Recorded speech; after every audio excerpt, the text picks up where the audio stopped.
weeks ago, I reached out to members of parliament, asking them if they could advise, based on consultations, what are the two priority roads they have. Many members of parliament would have responded to us and given us those two roads. Sadly, because a lot of the roads were scoped already, and we needed to start the project as we had already signed the contract, the government had to start with the roads that we scoped. Many colleagues on this side did not get their priority roads in the beginning. I never got my priority roads, and many other colleagues did not get it. What we decided to do, if you would listen, you would hear, is in work order 4 to ensure that as much of the priority roads that were chosen by colleagues from both sides are included in work order 4. I'm announcing them now, most of them, because the previous 3 work orders were the roads that were scoped and were ready to give to China Harbor. So what we have done is we have ensured that the priority ones that you chose are now in work order 4. So if you would listen, Kingston Central, Wagonette Crescent, McWhitney Street, if that's the proper pronunciation. Yes, McWhitney. Kingston Western, Upper Church Street, Greenwich Street, St. Andrew Western, Longfellow Avenue, West Bay Farm Road. Those are the two that you had asked for, remember? St. Andrew Eastern, Tavern Crescent, Confidence View Lane. St. Andrew East Rural, Middleton Settlement, and 2-3 to Jack Allen and turn off to Freetown. St. Andrew Southern, opposition leader, you had raised concerns. Collie Smith Drive, Lincoln Crescent. Those are the two that you had asked for. St. Catherine South, Western, Water Lane, Bushy Park. St. Catherine East Central, Power Avenue, and Dover Avenue, Daisy Close, and Queens Avenue. Now let me explain why St. Catherine, and I don't see the member here, why he has gotten 4 roads. Orlando, Member Terrella. Let me explain. So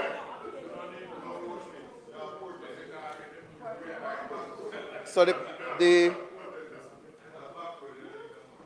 reason he has gotten them is that his roads, some of them are 100 meters long. So it wouldn't have made sense to go into a community, a housing scheme, and do a 100-meter road, and then right around the corner is another 100-meter road, and you leave it and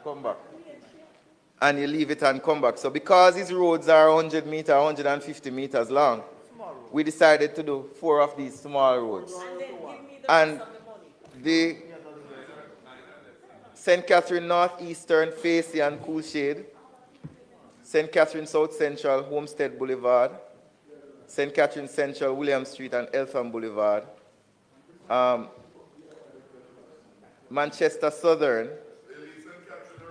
Ebenezer School Road, Top Road, Rose Hill, Manchester Northeastern, Mickey Pipe House Road and Heavy Tree Waterloo, St. Elizabeth Southeastern, Broomfield and Queensbury, St. Elizabeth Southwestern, Slipe. The member was very adamant that Slipe needed to be repaired. Fuller's Wood to Slipe to Frenchman. Wire Road.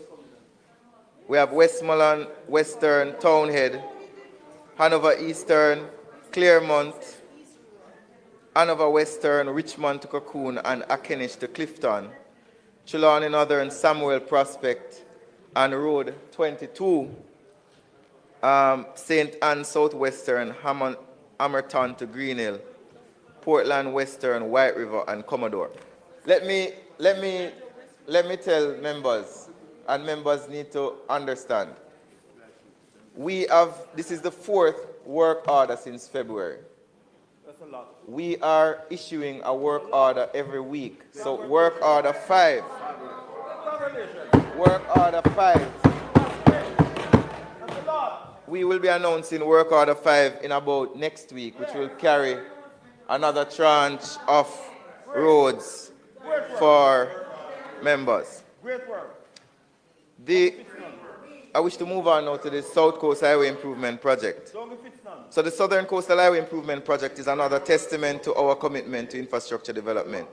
A $575 million US project.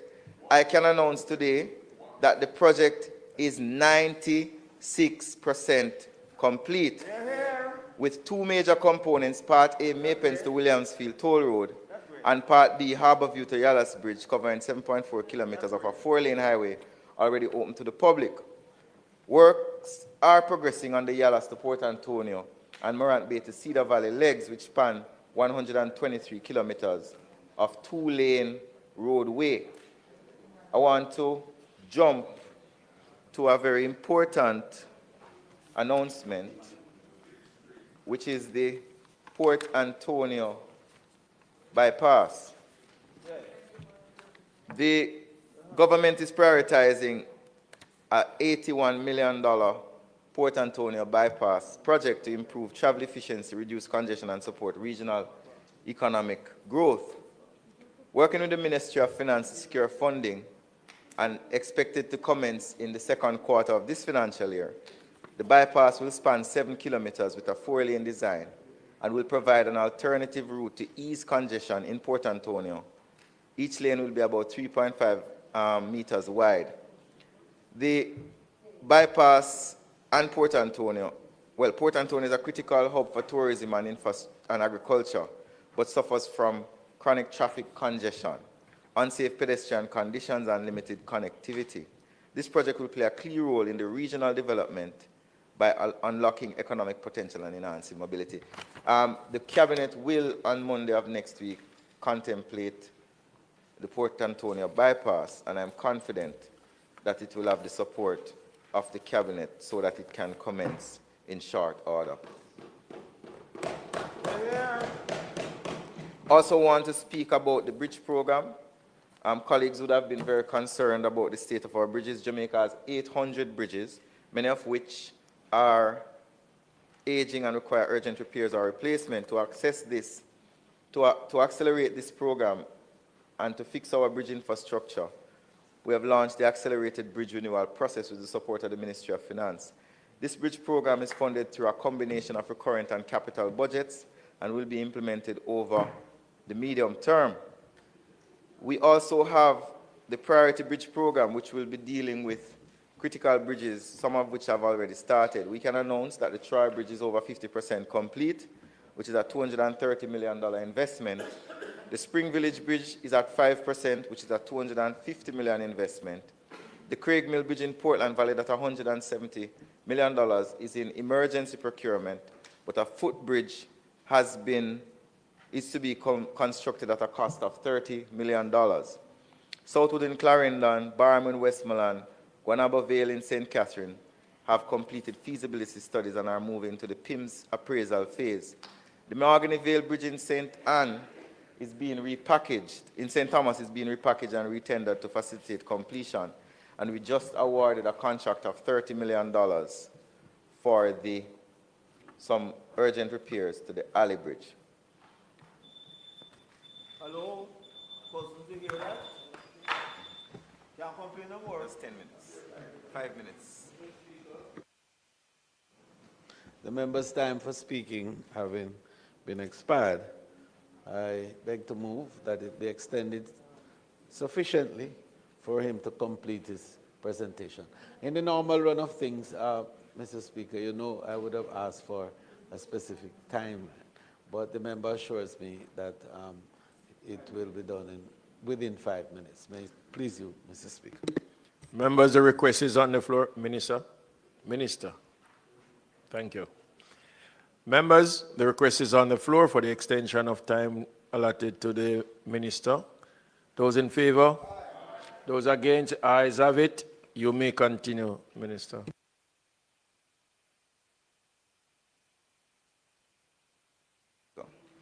Thank you, Mr. Speaker. I won't be long. The Reach Road Repair Program and the $2 billion Reach Emergency Island-wide Main Road Patching Program actively address deteriorating road conditions caused by severe weather events, including Hurricane Beryl and Tropical Storm Raphael. The emergency patching program is 80% complete, while the broader $3 billion repair initiative is progressing steadily, with phase 1 of the constituency-based program from between September last year to December at 72% complete, and both phases, phase 1 and phase 2 of the constituency-based aspect, will be completed by June 2025. Madam Speaker, I know a lot of colleagues are interested, but as a background, the Prime Minister would have announced the $2 billion Reach Emergency Program last year.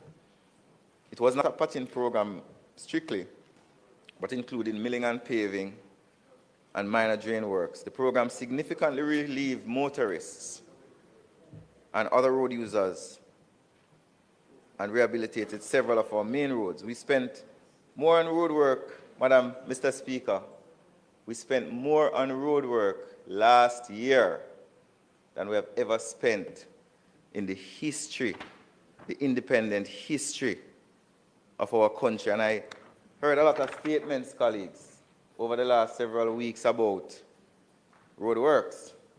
And I just want to read to you some of the allocations that have been made to roads over the last, let's say, 13 years. In 2014-2015, the estimated allocation to the National Works Agency for emergency road repairs, river training, gullies, bridge development, maintenance of secondary roads, traffic management, and island-wide disaster mitigation was $202 million. Million or billion? Eventually, they ended up selling million. Let me do it again. The estimates of expenditure tabled in the Parliament gave the National Works Agency in 2014-15 $200 million. They eventually spent $562 million. In 2015-16, the estimates of expenditure tabled in this House for the categories I listed, emergency repairs, river training, gullies, and so on, was $523 million. They eventually spent, well, that's what they spent, $523 million. In the revised estimates of 2016-2017, there was a spending of $2 billion. So compare 2016-2017, 2015-16, 2014-2015, and compare ours 2016-2017 of $2 billion. But that's not it alone. Our expenditure, remember, we're coming from 2014 where only $500 million was spent. No, literally spent. In 2014-15, only $562 million was spent on roads in Jamaica. Compared to 2017-2018, where this Andrew Holness administration spent $3.8 billion on roads. And in 2018-2019, we spent $5.3 billion on roads. In 2020, 2021, Minister Williams, under COVID, we had to go down to $4.5 billion, and in 2021-2022, we went to 4.8.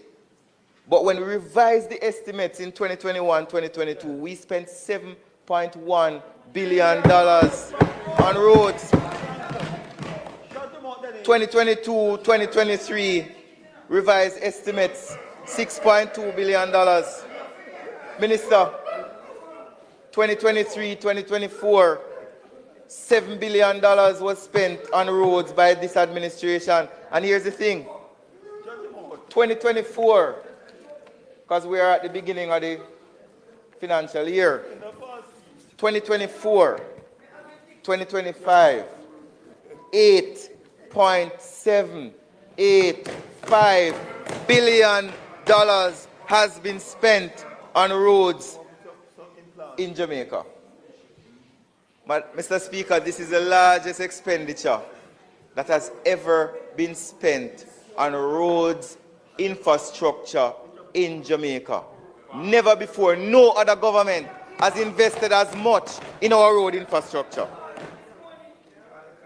So, to continue or to start another year of record expenditure on our infrastructure in Jamaica, we're starting, Madam Speaker, Mr. Speaker, we're starting where we started in 2016. We're starting with 1.5. So for this financial year, as part of the quarterly patching program, we're allocating $1.5 billion to road infrastructure for quarterly patching. Remember, there are 4 quarters in a year, you know.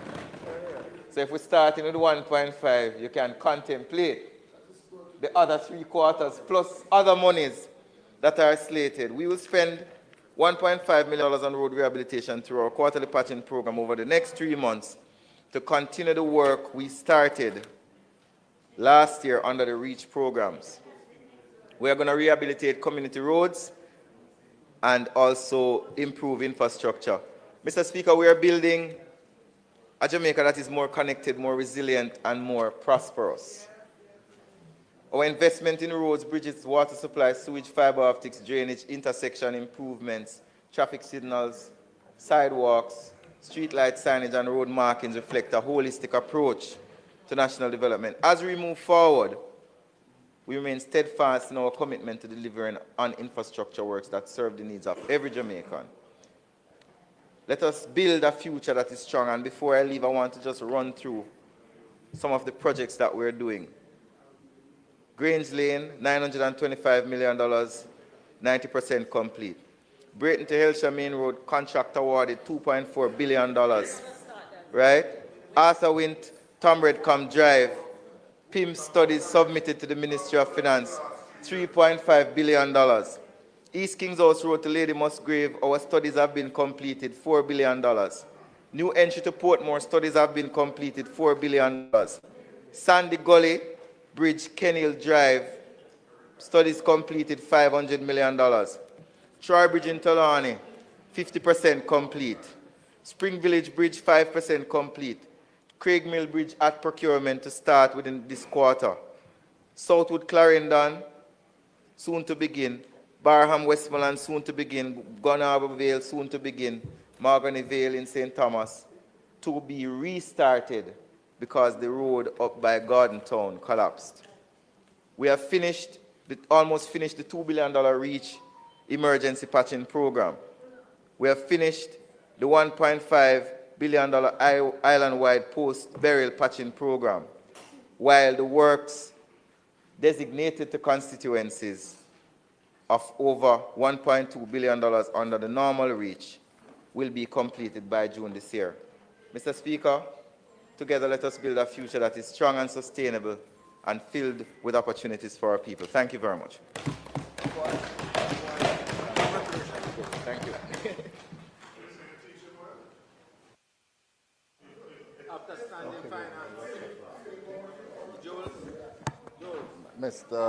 Mr. Speaker, I do anticipate that my colleagues on this side will have many questions to raise, but in relation to the presentation by the Minister, I have noted the progress update.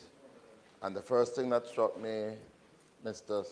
Speaker, is the fact that under the SPARK program, we are seeing a total of 168 roads adding that last 42 to be started.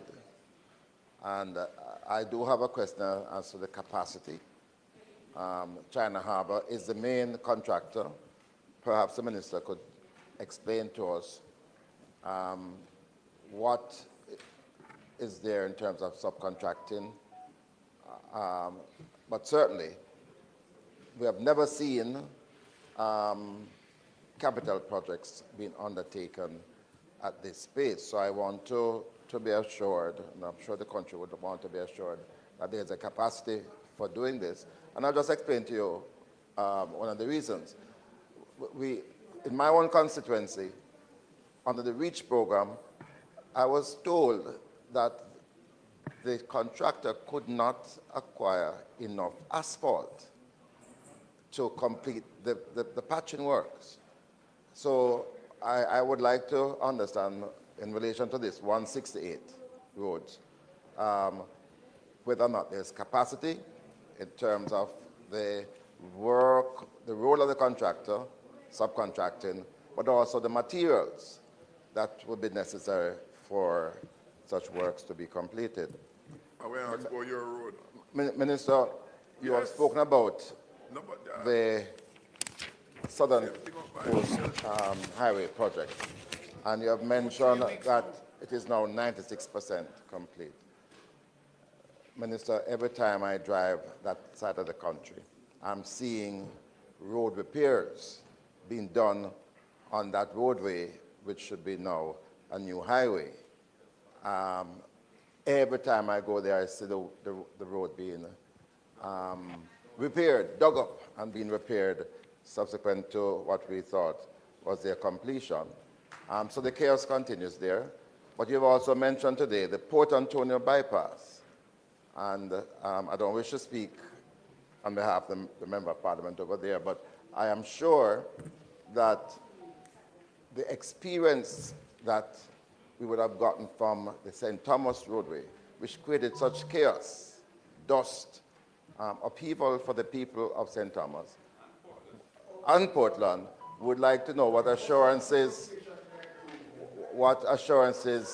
are being given to this Port Antonio bypass. And just to be a little parochial, recently the Prime Minister did announce that as part of the Southern Coastal Highway project, that major drain problem on Harbour Drive would be repaired, and also a promise was given in relation to Windward Road. Can you say where the funds are for that? And then one other clarification, you just mentioned that 1.5 billion will be spent per quarter during this financial year. Huh? Well, can you clarify? You said 1.5, I heard 1.5, so it means that you'll be spending 6 billion for the year. Well, I am seeking clarification, and if you can explain how will those roads be identified?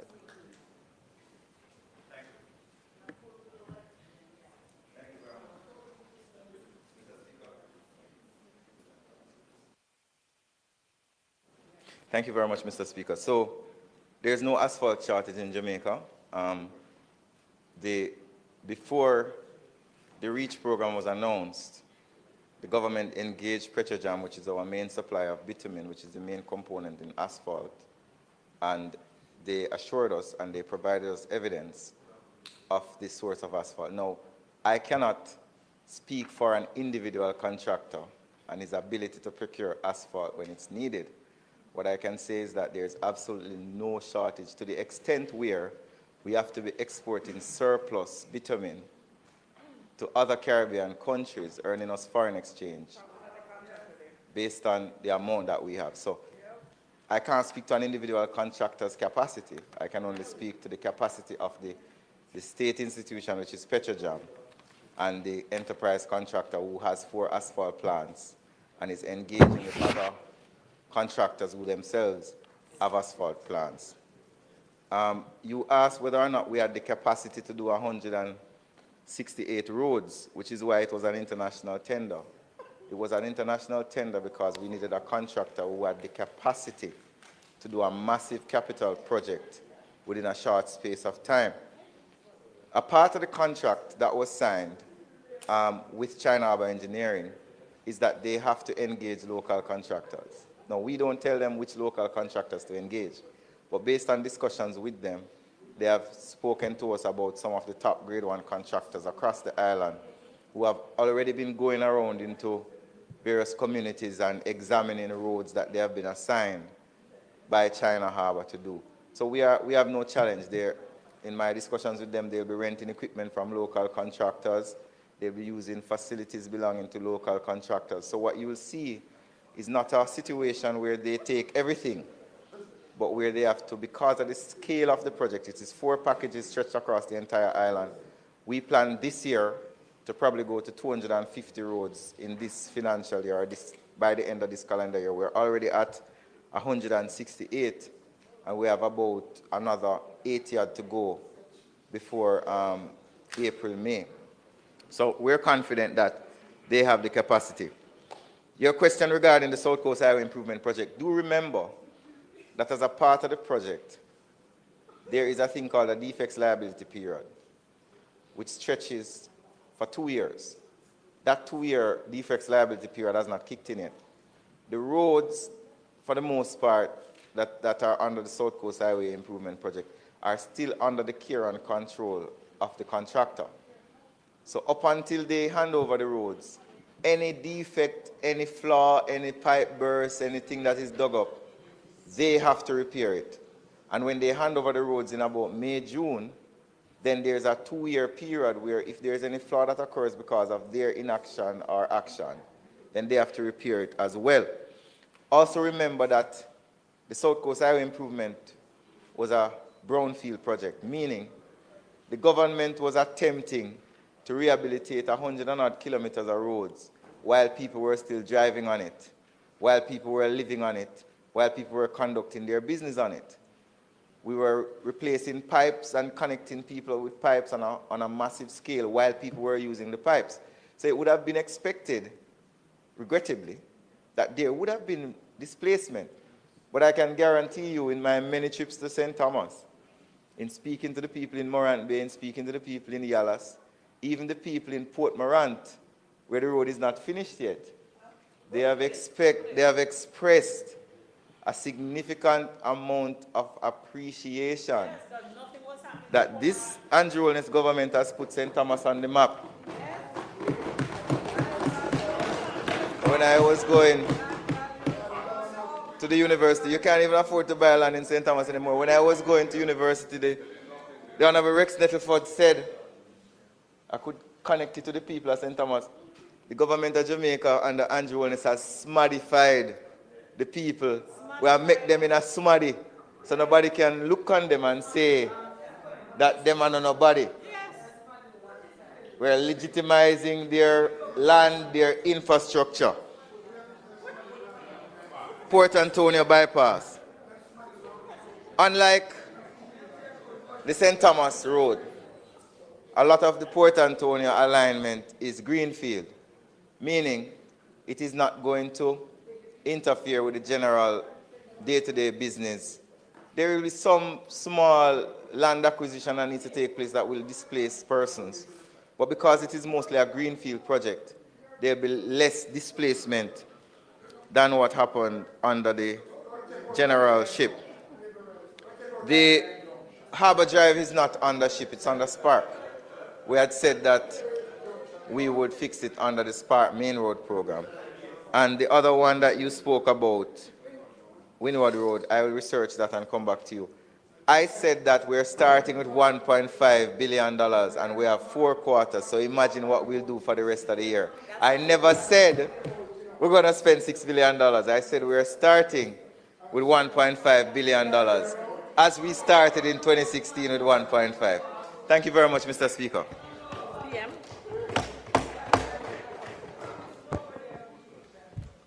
Mr. Speaker, thank you.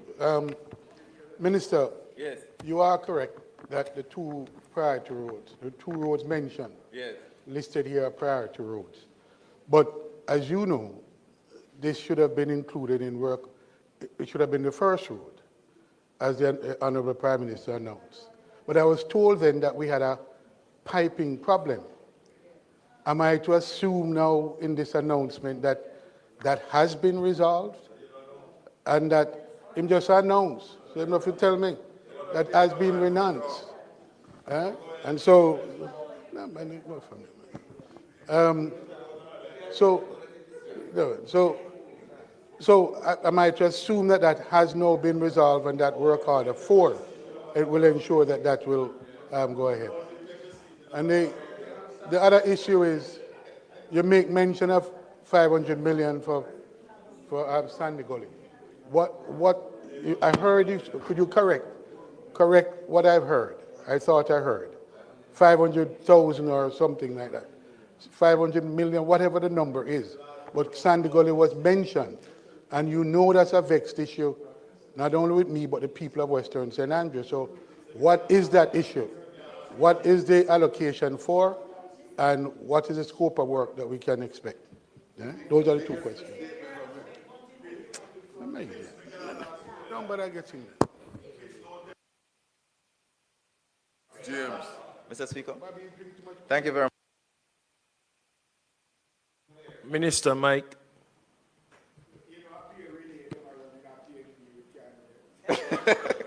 You would be aware, member, that the challenge we had in the beginning was we started a $40 billion program called Spark, and we recognized, based on our experience with the South Coast Highway Improvement Project, that the pipe program must run concurrently with the roadwork program. The challenge with your constituency is that every single road that was chosen in the consultation required pipes. So while we could have found roads in other constituencies to start with that didn't require pipes, you are aware that a special dispensation had to be made so that you could get the first 2 roads. We have had consultations with the contractor, who is China Harbour, and the 2 roads, the 2 priority roads that you have chosen are now on work order 4 because we have found a way to get the pipes in quickly. You asked the question about the Sandy Gully. I would prefer to call it the Sandy Gully and its tributaries, because our plan is not just to fix the Sandy Gully. Because, no, the Sandy Gully is a part of a network that was developed to drain Kingston of floodwaters.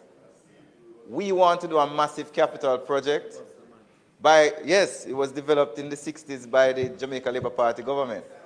We want to do a massive overhaul of the Sandy Gully, and it is going to require a significant amount of pre-investment work for studies to be done, for analysis to be done, and so on. And then you cannot spend capital money without doing the proper thing. That's why we came up with the PIMSEC process. So the money that you see that we have announced is the pre-investment money to assist us in doing the procurement for the major overhaul of the Sandy Gully.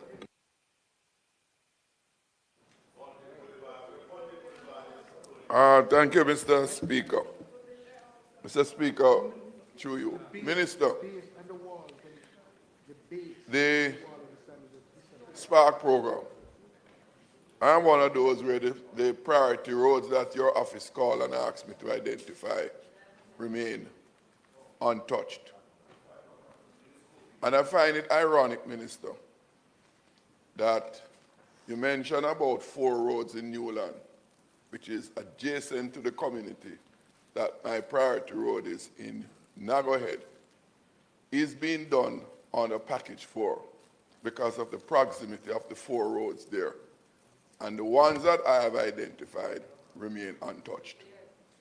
And I'm going back.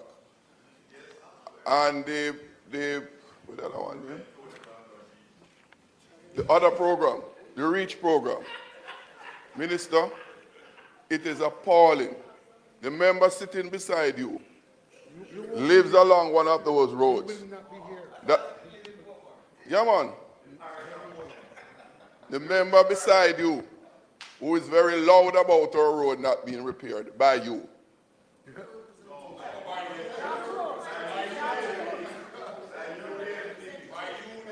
Mr. Speaker, Minister, at Standing Finance Committee meeting, I asked you about the Brayton, Dunbeholden to Spanish Town Main Road. And you told me that that is not an NWA road, which is not true. I spoke to the NWA and they confirmed that it is on their schedule, measuring 8.8 kilometers. They have started to dig up some of the holes on it, and they left it there for over 3 weeks now. That happens to be a main road, the Brayton Main Road from the Elsha intersection through to Old Brayton, Dunbeholden, and Phoenix Villas into Spanish Town. That is a main road, not just serving my constituents, but it serves people who come off the toll road to connect to the bypass in Spanish Town. It is in a deplorable condition, and the people who you have working on it, they dig up parts of it and they leave it undone. Elsha to Elsha Road. They have dug up some of those holes and left them there for weeks now unfinished. The only roads that have been patched under the REACH program that I have submitted are those adjoining East Central St. Catherine, which is a JLP member of Parliament. None of the roads in my constituency, none of them that I've submitted, including those major roads, one of them that borders with East Central, that's patched out from I-95 along the Bernard Lodge Main Road into Spanish Town, where that member of Parliament has no residence at the top part of it before Caribbean Estate. Right? Now I'm complaining because I call the office and I'm not getting any response. You're not returning my call there, so I have to speak to you here. Right? Mr. Speaker, on the Bernard Lodge Main Road,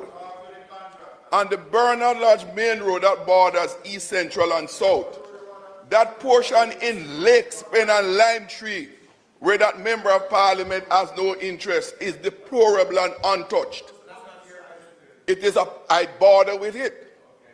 Quarry Hill on the other side, the one I want to cut off, is on the other side. It is left undone. Mr. Speaker, I am speaking about the deliberate political victimization in the road repair in Portmore. If you look at this,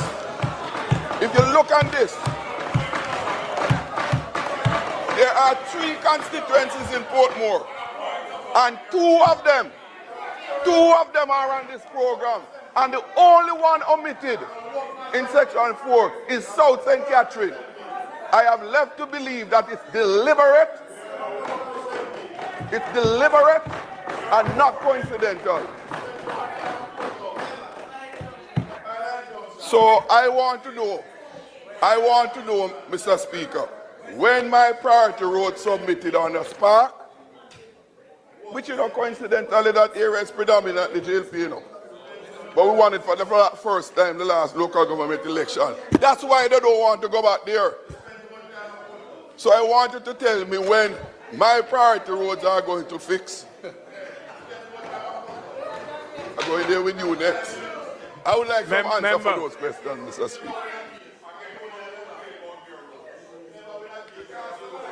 Members, before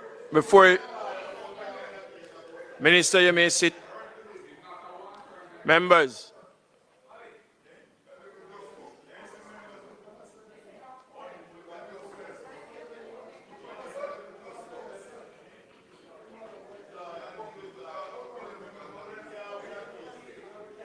Member, now that I have your attention, I'm asking that the minister has made his presentation and we are required to ask questions, not to make a second or a follow-up presentation. All right.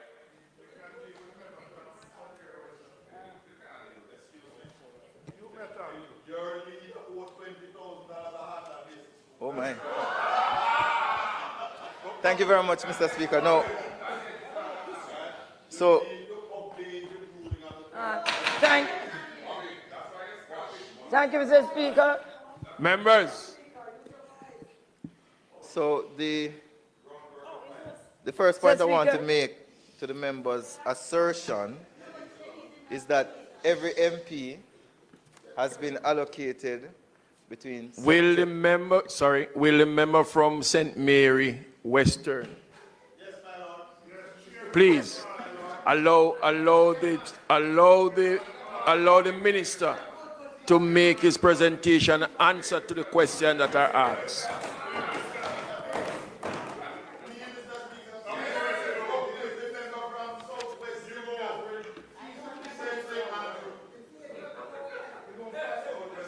Minister, you may continue. Thank you, Mr. Speaker. I want to say to the member from St. Catherine Southern that every MP in this house got the same amount of money under reach. Every single member of parliament, including the minister with responsibility, got the exact same amount. $10 million last year, $10 million this year. The second point I want to make is, I do not choose the roads that are repaired. The roads that are repaired are chosen by the technical persons based on the quality and standard of the roads. So when you come here and you make accusations about politicization, you're not accusing me of politicization. You're accusing all the officers and civil servants of the National Works Agency of politicization. The other thing that I want to say to you, and I don't even, if I made an error with the designation of roads in Portmore, I will withdraw it. But the point I want to make is, a majority of the roads in Portmore are not NWA roads, they are parish council roads. And a majority of the complaints I get about roads in Portmore are not NWA roads, they are parish council roads. So I would want you to encourage your Portmore municipality to assist us. Assist the National Works Agency. We have spent hundreds of millions in Portmore. Assist us in fixing some of the roads in Portmore. Thank you very much. You're raising a point of order? Let's hear the point of order. Mr. Speaker, the minister, in his statement, implied that the road in question to be repaired on the Reach and Spark, not belonging to NWA.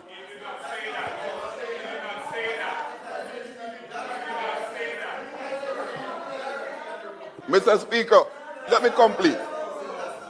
The minister indicated that the roads are predominantly local roads. That is true.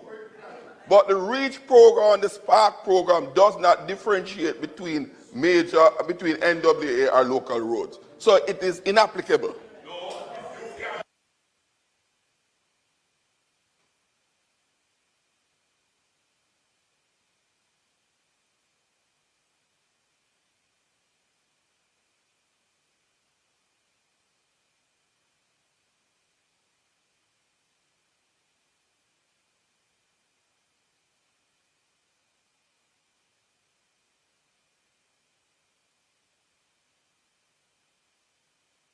Oh, look here.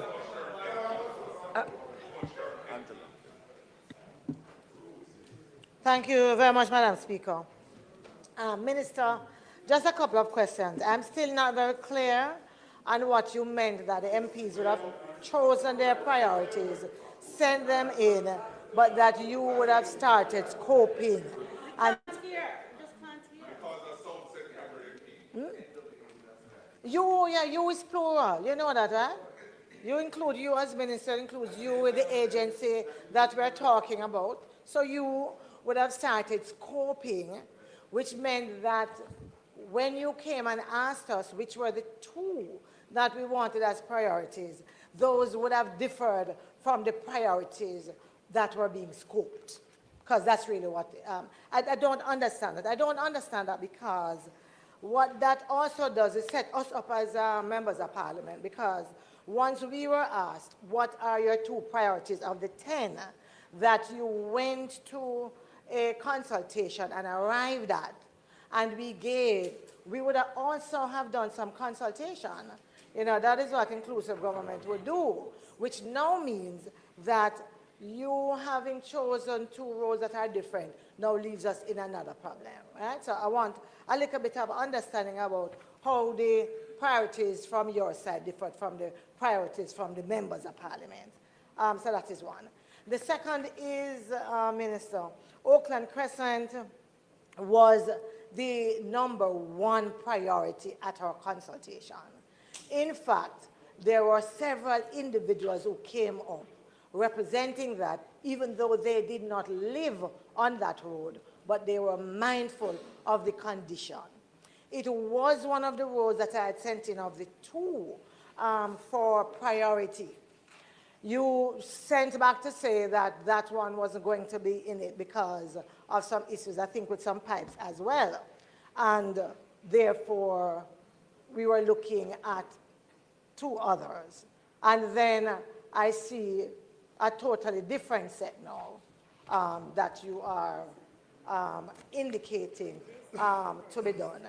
So it's very confusing as to how we have come to make those decisions.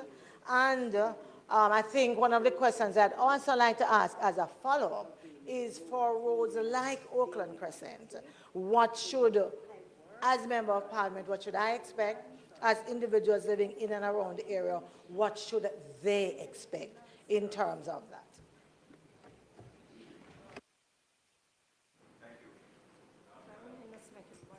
Minister, do you want to take the questions from the last 2 members?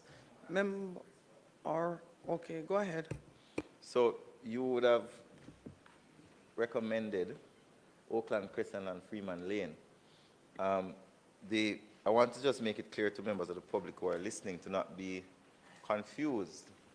We are choosing roads from the 10 roads that were submitted from the consultation by members of parliament. So it's not a case where the National Works Agency has chosen 2 roads separate from the 10. So the 10 roads are actually the 10 priority roads in your constituency that you chose. The second point I want to make is that this is not a political program. The minister does not have any impact on which roads are chosen and when.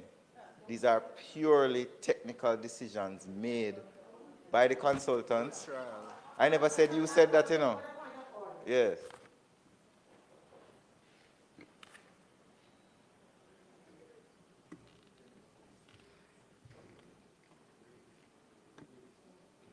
This one is on. Oh, thank you very much. The point of order, the member is misleading the House. When I asked my question, I did not suggest for half a second that it was a political program. So if he wants to make a clarification about what is happening, he should.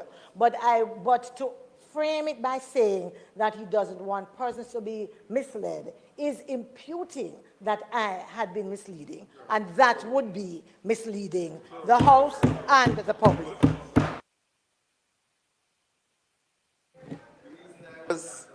The reason I was caused to make the clarification is that in your initial statement, you said you, and you said the plural you, which means you said I, a politician who is the minister, would have an impact onto the 2 roads that were chosen, which were not your priority roads.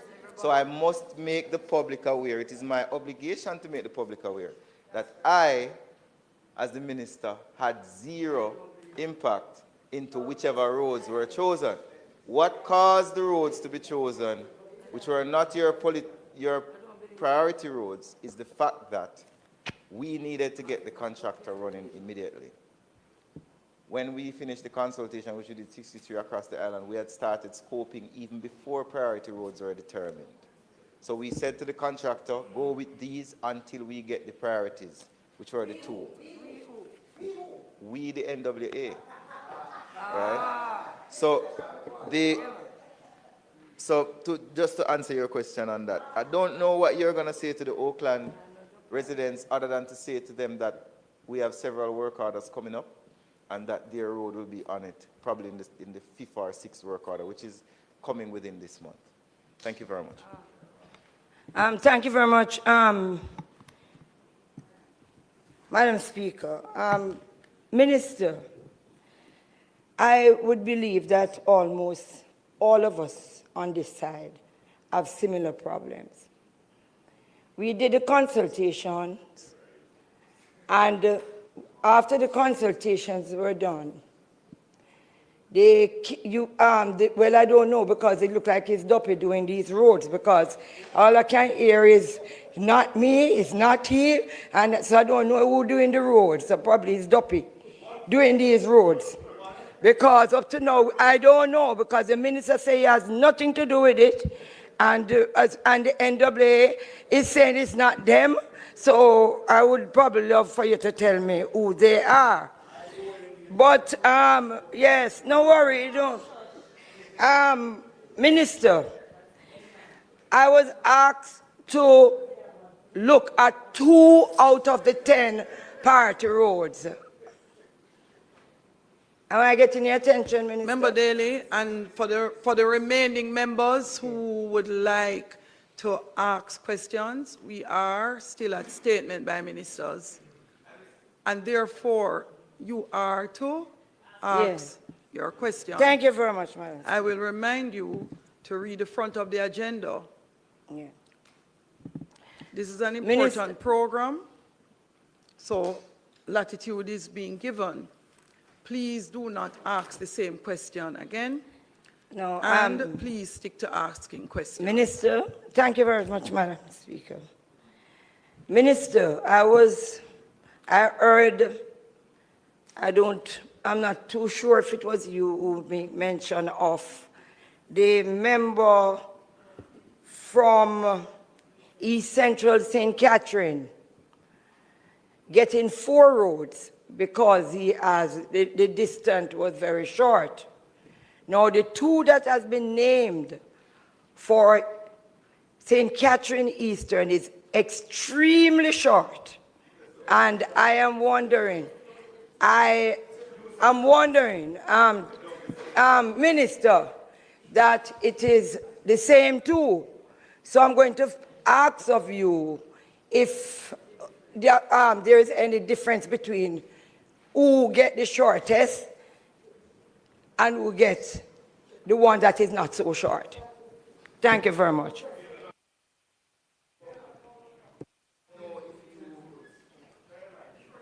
Minister, we are going to have to figure this out, because every time the sequence of mics will go through all the persons waiting to ask you a question.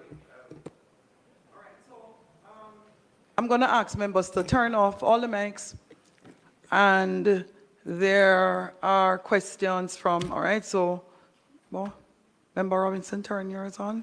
You had a question as well, Member Guy. So you have 3 persons? All right. Members go.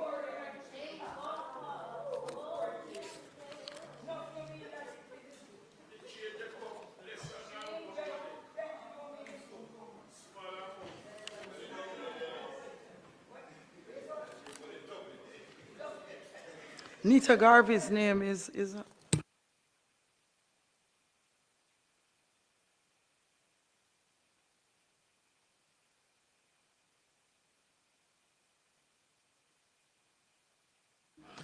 member from St. Catherine North Central.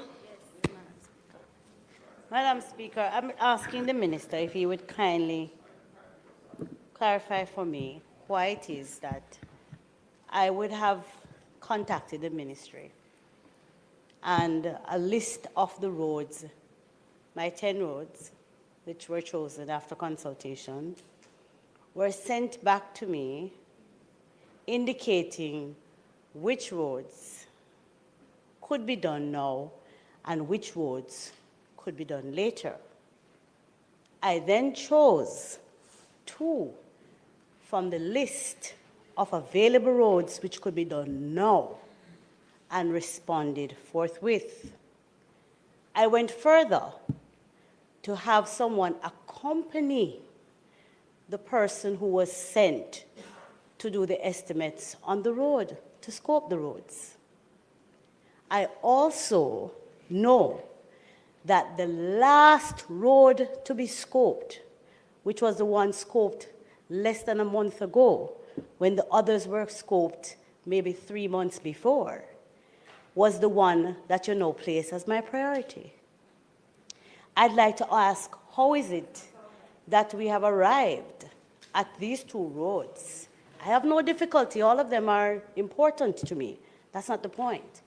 But I believe it's completely disingenuous, Minister, to suggest that this is how you arrived at the roads, when I know for sure when they were scoped. I also know the ones which were clearly defined to me from your office as to what was available to be done now and what would have to be done at a later time.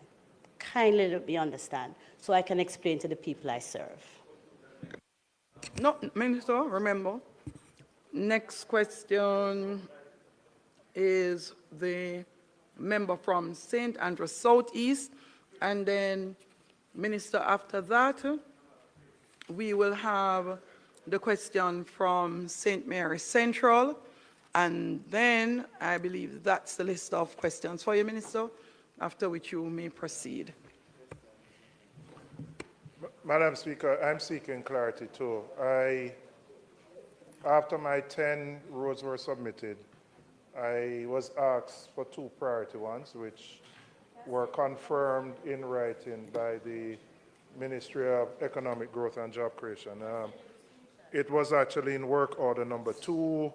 I was asked to identify liaison officers, etc. What I'm asking is, can the minister state when those roads will start? I got very excited, probably a little bit too premature, and went and told the people that them road good now, because I have it in writing, and I see work order 3, work order 4.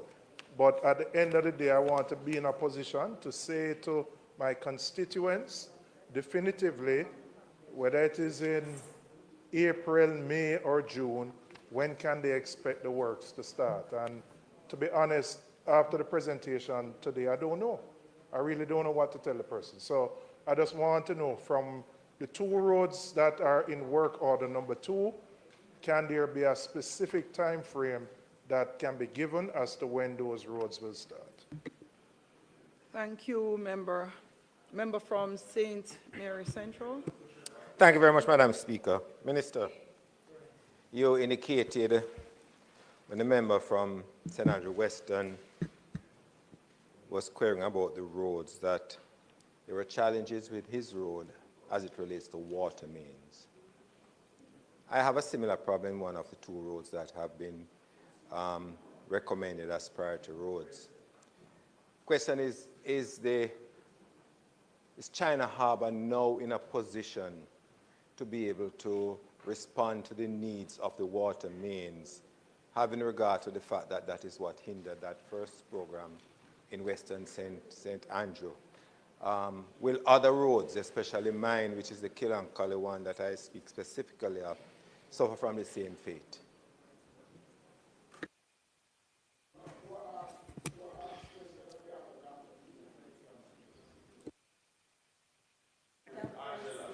Thank you very much. Minister. Just to close off, the 2 roads in the member from St.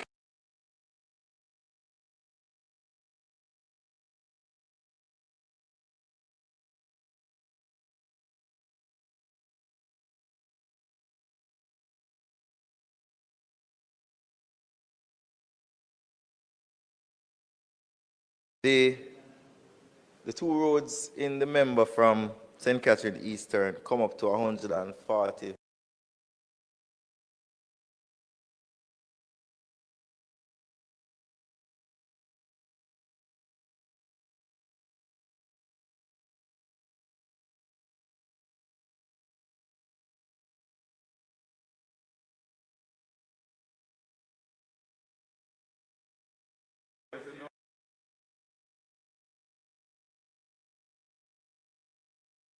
is that you make mention of the members, the total amount that is going to be expended, but I have not heard of the distance. I want to know if it is the same distance or it's a shorter distance, because look here, I'm talking to the minister, please. You're not the minister, you don't know nothing about road. Madam,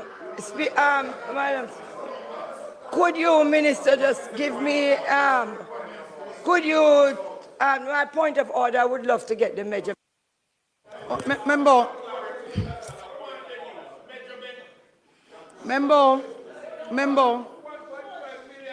Member, please be gracious and kind to your colleagues. Member.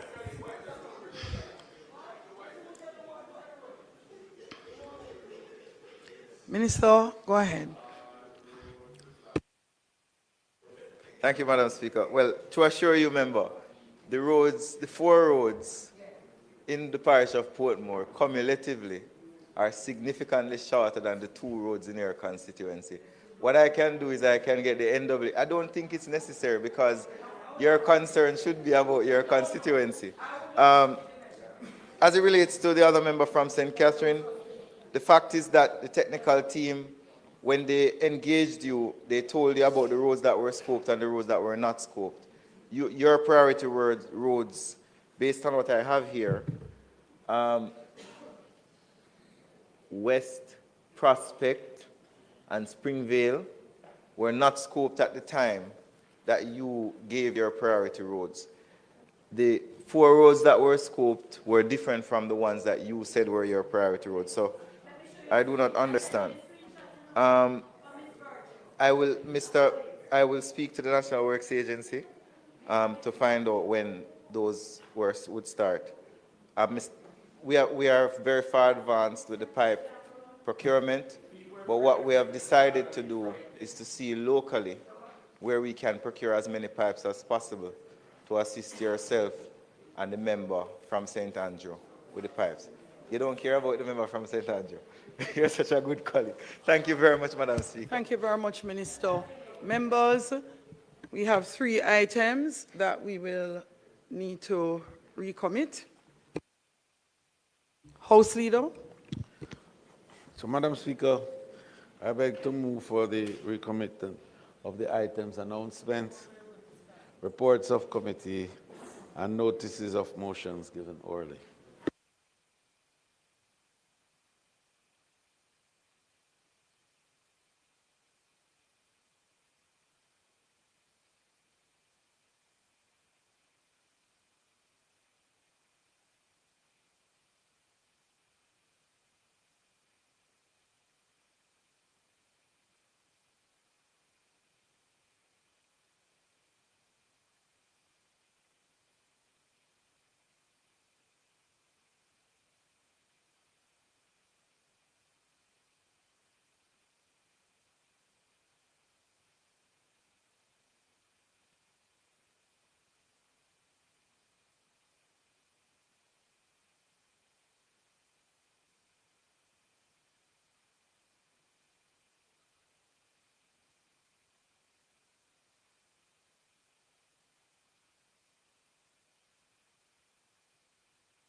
Announcements. Announcement? All right. Laid on the table of the House is a report of the Ethics Committee of the House of Representatives on its deliberations on the motion for exemption brought on behalf of the Member of Parliament for St. Andrew, Northwestern. Reports from committees.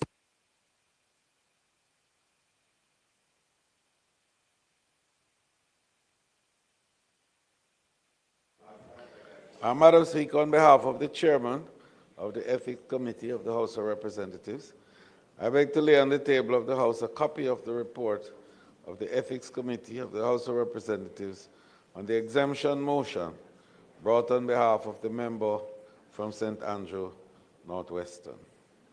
Thank you, House Leader. Notices of motions given orally. Madam Speaker, I beg to give notice that at the next meeting of the House, I will move the following motion. Be it resolved that the report of the Ethics Committee of the House of Parliament of Representatives on the exemption motion brought on behalf of the member from St. Andrew Northwestern, which was laid on the table of the House of Representatives on the first day of April 2025, be approved. Madam Speaker, I beg to give further notice that at a later stage today, I will move for the suspension of the standing orders to enable me to take this motion. Thank you, House Leader. Public business. Madam Speaker, I now move for the suspension of the standing orders to enable me to take the motion, notice of which I gave earlier. Thank you, House Leader. The question is that the standing orders be suspended to enable the member to take the motion, notice of which he gave earlier. Those in favor? Those against? The ayes have it, House Leader. Madam Speaker, this is a routine measure, and it's usually met with full approval by the House, as the Ethics Committee is the guiding committee of the House with regards to the actions and activities of its members. So, against that background, Madam Speaker, now move for the motion, notice of which I gave earlier, to be approved.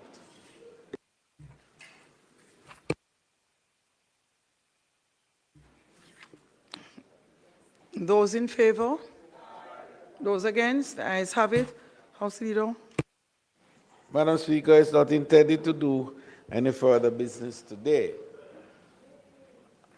On the motion of adjournment, I just wish to indicate to members my appreciation for them to be able, in fact, to meet today, given how the energies that were exerted in the very powerful financial debate that took place on the appropriations bill for the month of March. In the normal run of things, Madam Speaker, we would have adjourned for a date to be fixed then, and the next time would be for the start of the sectoral debate. In this instance today, we are going to be adjourning for a date to be fixed, and we hope to come back to this House in short order to commence the sectoral debate after the Easter break. Madam Speaker, I beg to move, therefore, that this House be adjourned for a date to be fixed. With pleasure, House Leader. The question is that the House do now adjourn for a date to be fixed. Those in favor? Aye. Those against? The ayes have it. This honorable House now stands adjourned.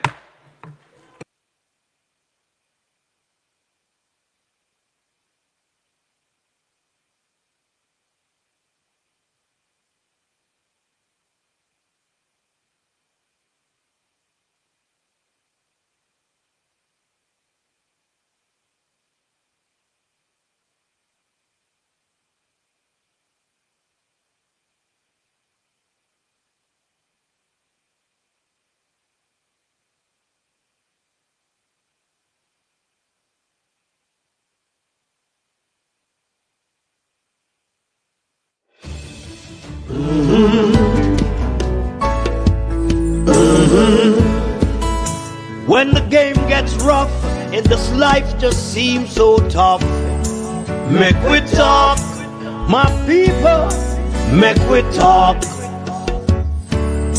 When this town becomes an ugly place, don't let it erase the smile from your face. Make we talk, people, make we talk. Conversation is the key, a guiding light for you and me. Spark a talk and you will see. Conflict solver A to Z. World leaders master the art of self-defense just by talk. So people, Make we talk. Hey, we're living in a world that on ourselves we must depend. Make we talk.